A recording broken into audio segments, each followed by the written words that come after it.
Hi everyone, and welcome back to my channel. I'm Emily Cano. Thank you for choosing to spend your time here today.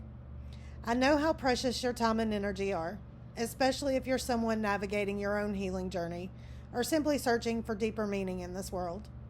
Today, I want to speak about something that's woven through so much of my work and my own life experience. The connection between healing trauma and what we call the divine feminine and her sacred partner, the sacred masculine. But let me be honest with you from the start. My path didn't begin with mystical visions or angelic voices telling me to serve the divine feminine. I didn't grow up talking about energies, archetypes, or cosmic balance. Instead, I grew up in a world where certain emotions were bad, where vulnerability felt risky, and where my worth seemed tied to how well I could perform, fix, or please everyone around me. Over time, life and trauma taught me that living like that would eventually break me. It's from that real, sometimes messy human place that I want to share with you today. What are divine feminine and sacred masculine energies? Let's start by untangling what these words actually mean. When we talk about the divine feminine or the sacred masculine, we're not talking strictly about women and men. These are qualities, archetypal energies that exist inside every human being. They're like two fundamental forces that dance together in all of life: light and dark, sun and moon, water and fire, stillness and movement.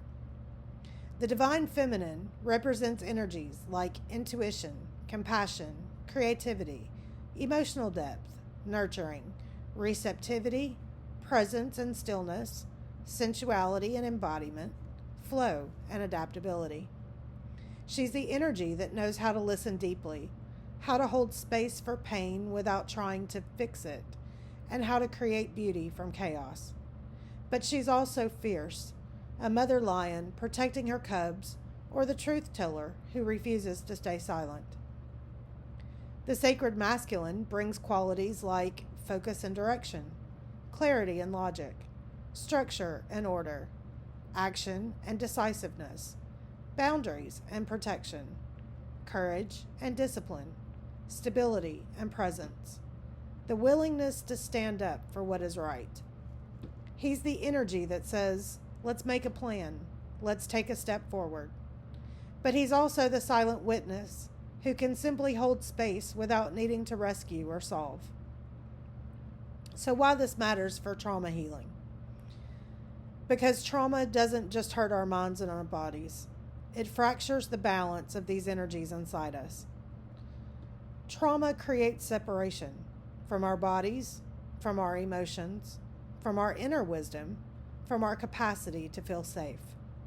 It splits us into several patterns. Hypermasculine reaction would be overworking, controlling, numbing feelings, pushing through pain. Hyperfeminine reaction would be collapse, people pleasing, emotional overwhelm, the inability to set boundaries. Neither is balanced. The healing journey is about helping these energies come back into conversation inside us. Let me share a story from my own life. Years ago, I was running on empty. I was exhausted, anxious, and felt like my life was a series of obligations. I kept telling myself, just keep going. You'll feel better if you can just get more done. I was operating purely from wounded masculine energy, always achieving, always fixing, never pausing. But my feminine energy was shut down. I couldn't feel my body. I didn't know how to rest. I didn't know how to receive help. One day, a close friend looked at me and said, "When's the last time you asked yourself what you actually want?" I opened my mouth to answer, and nothing came out. I genuinely didn't know, because I'd been living from the outside in, not the inside out. That moment was a turning point. It was the beginning of learning that healing required more than just thinking positive or working harder. I had to reconnect to the softer, deeper, more feminine parts of myself. And I had to learn how to let my healthy masculine protect those parts. Modern trauma science has taught us what the mystics have known for centuries. Trauma lives in the body. Dr. Bessel van der Kolk, in his groundbreaking book, The Body Keeps the Score, explains that trauma fragments our nervous system. We become stuck in cycles of fight, flight, freeze, or fawn. When stuck in fight, it looks like anger, aggression, or lashing out. When stuck in flight, it looks like anxiety, restlessness, running from discomfort. When stuck in freeze, it looks like numbness, dissociation, feeling checked out. And when we're stuck in fawn, it looks like people-pleasing or self-abandonment. These are survival strategies. They're not signs of weakness, but they disconnect us from ourselves. Interestingly, the body itself reflects masculine and feminine principles. Our sympathetic nervous system, for fight or flight, has a masculine energy. It's active, protective, mobilizing. Our parasympathetic nervous system, which is rest and digest, has a feminine energy, calming, soothing, restorative. Trauma traps us in the masculine survival mode. Healing invites us back into the feminine, into presence, rest, and safety. But it's not about abandoning masculine energy. We need the masculine to create safe containers for the feminine to unfold. This is true in relationships and inside ourselves. This isn't just personal. Our entire culture has inherited wounds around these energies. The wounded masculine overemphasizes on logic and rationality, disdain for emotions, addiction to productivity, aggression over collaboration, power over others rather than power with others. The wounded feminine has a fear of speaking up, overgiving without boundaries, shame around sensuality or desire, emotional overwhelm without grounding, loss of connection to inner wisdom. Both genders carry both wounds. Many women live disconnected from their healthy masculine, struggling to set boundaries, speak their truth, or take decisive action. Many men live disconnected from their healthy feminine, struggling to express emotions, receive care, or connect deeply. And many non-binary individuals find themselves navigating a world that forces them into boxes that don't fit at all. These are human wounds, not gendered failures. Let's talk for a moment about Mary Magdalene, a figure often associated with the divine feminine.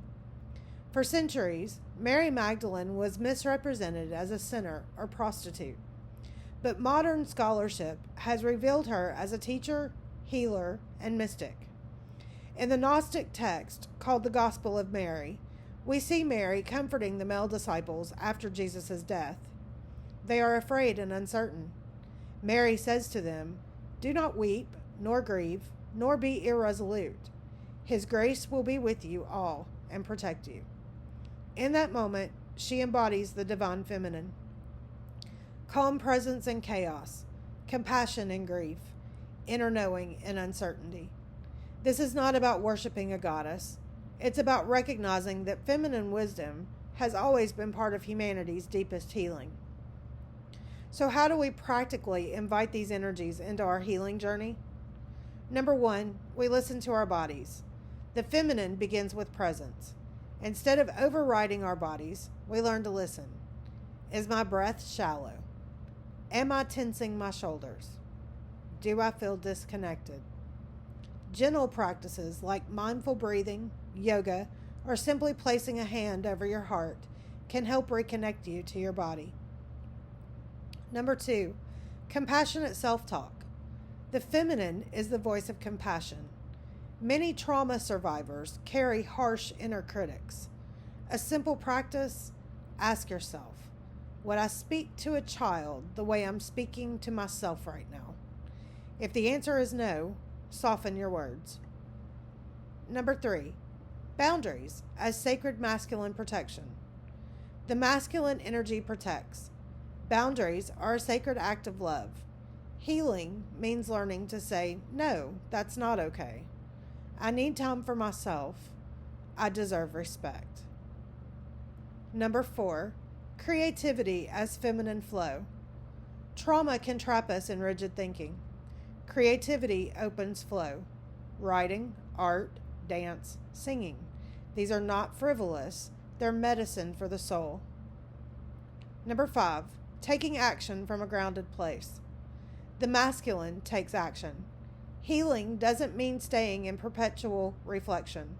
It means knowing when to act and how to do so without abandoning ourselves. Number 6, safe relationships. We heal in relationships, whether with a therapist, coach, friend, or partner. Safe connection helps regulate our nervous system. The masculine holds space. The feminine nurtures connection. Both are needed. I know that some of you may not resonate with words like divine feminine or sacred masculine. That's completely okay. You don't have to adopt these terms to do this work.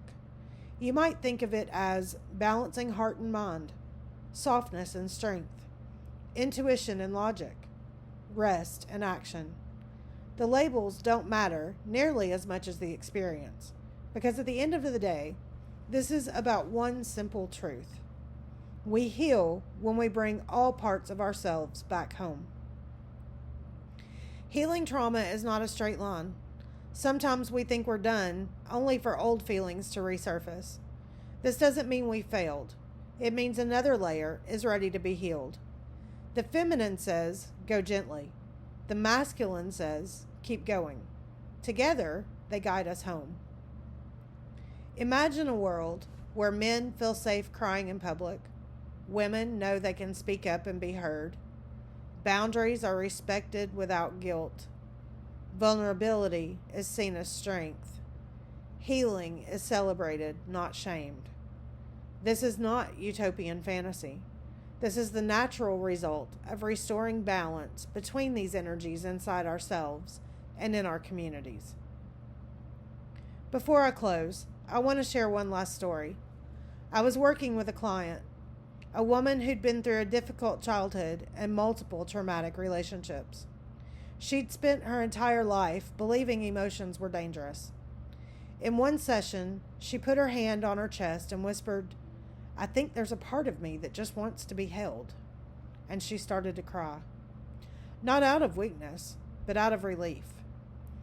That was the moment her divine feminine began to emerge, not as a goddess in flowing robes, but as her own tenderness, finally allowed to exist. Since then, she's become stronger, clearer, and far more compassionate with herself. That's what this journey is about. It's not about worshiping outside deities, unless that resonates for you. It's about becoming whole human beings, integrating every part of who we are. So as we come to the end of our time together today, I want to leave you with this thought. Healing is not about becoming someone new.